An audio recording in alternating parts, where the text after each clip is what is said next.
Now, ladies and gentlemen, this is not going to be a typical convention address. I did not come here with a bunch of applause lines, but instead I came here with some concerns about our party and some hopes, of course, too. There is no better place, of course, to raise them than right here at this convention. Since I know that you want our party to flourish and to be the best, this allows me to speak frankly about how we can make it stronger and how we can ensure that it is not relegated to the margins of California's political life. I know there are some of you who now think, well, who is Arnold to talk about Republicans? I mean, he's not really a true Republican. Well, let me tell you something, that I've been a Republican since Richard Nixon. I am proud to be a member of the party of Abraham Lincoln, who righted the greatest moral injustice in this nation's history. The party of Teddy Roosevelt, the enthusiastic reformer and conservationist. And I'm proud to be a member of the party of Ronald Reagan, the pragmatic conservative who reached out and captured the political center and won 49 out of 50 states in 1984. Now, where is the party today? In California, as you know, our party is losing numbers. An astonishing 30 of 32 Republican Assembly districts lost registered Republicans this year.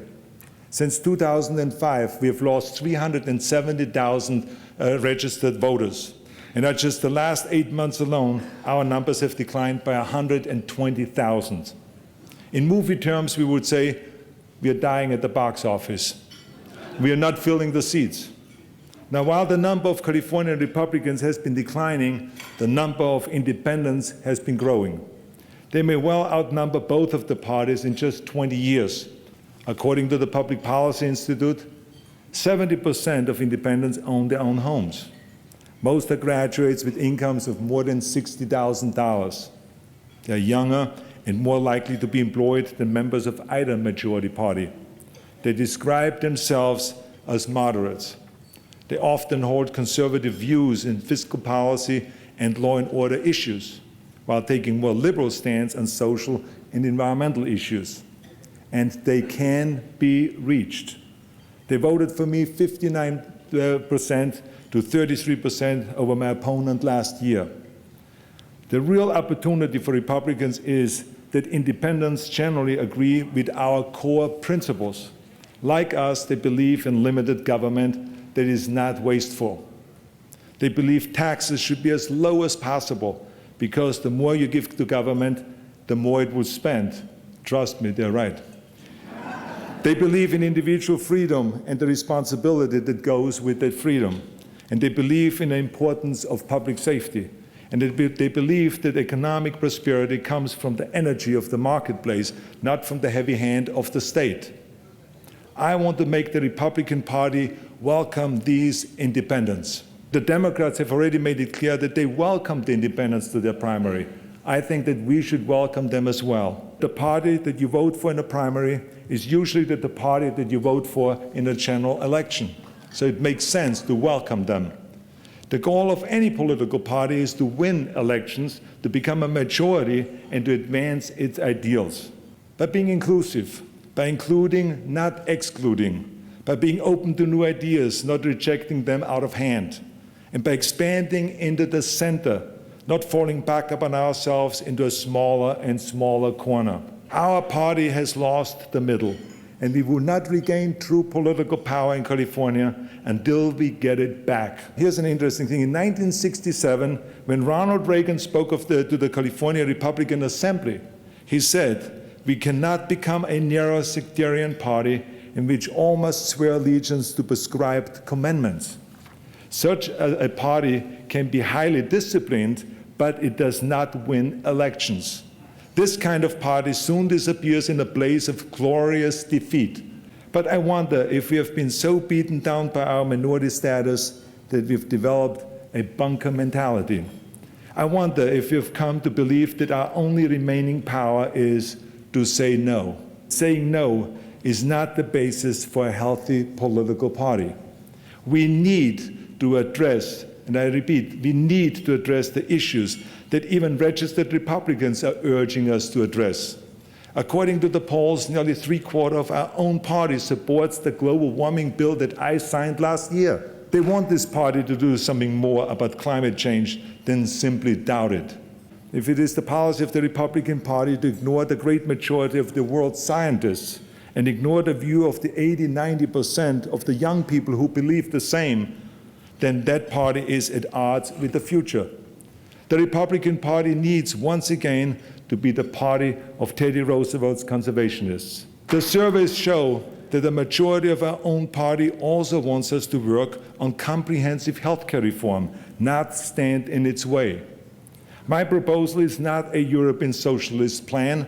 It is not a Canadian single-payer plan that is driving Canadians across the border to get healthcare. Not at all. My plan is a good faith attempt at a market-based solution.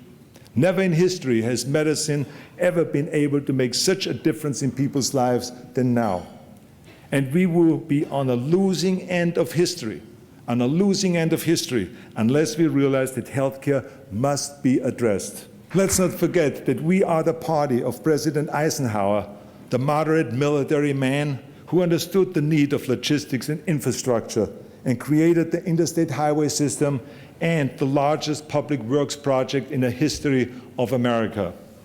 The majority of Republicans understand that we need to invest in our future. And I believe that we should be listening to the majority of our party. If our party doesn't address the needs of the people, the needs of Republicans themselves, the voters, registered Republicans included, will look elsewhere for their political affiliation. The majority of Republicans prefer progress with messy compromise over defeat with pristine principles. Compromise is part of politics, and it is especially a part of politics if you're the minority party. California Republicans do not have to be the political equivalent of the Spartans at Thermopylae. We do not have to defend the past alone. Let me tell you, there are as many people behind us. Defeat does not have to be our future. A large body of reinforcement is right behind us, and it's called the middle, and it's called the center. They are the independents, they are the Reagan Democrats, and they are the disenchanted Republicans. We do not have to give up who we are for them to come to our aid. They already believe much in what we believe, but they must also be allowed to believe in other things too, things that perhaps not all of us will agree with. I think that is fine. Now the road to our comeback is clear. The California Republican Party should be a right-of-the-center party that occupies the broad middle of California. That is a lush, green, and abandoned political space, and that can be ours. Let me close with this. When I was 21 years old, I lost my first American bodybuilding championships, which was the Mr. Universe contest in Miami. I was 100% sure that I will win, because I've won 2 Mr. Universe contests before in Europe, but I did not win. I couldn't believe it that I lost. I was devastated. I had let people down. It kept going through my head that I'm over here in America, in a strange city, a strange place, and that I'm a loser. I cried all night long. I vowed to myself that I would work as hard as I could to be strong and not to be beaten again. My fellow Republicans, I pledge to you that I will work hard to make the Republican Party strong. And for the sake of California and its people, I ask you to join me. Thank you very much. Thank you.